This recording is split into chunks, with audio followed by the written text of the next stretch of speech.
আজ আমাদের রান্না হলো নিরামিষ।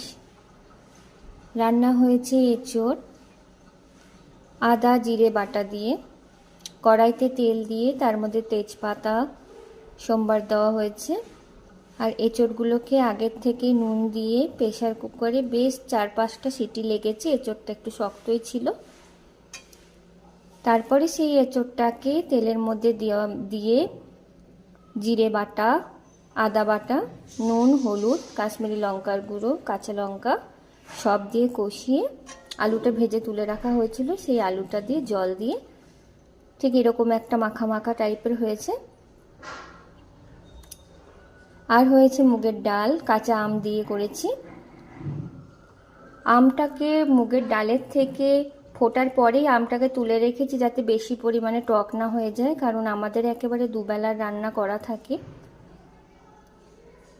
আর হয়েছে লাউয়ের খোসা ভাজা।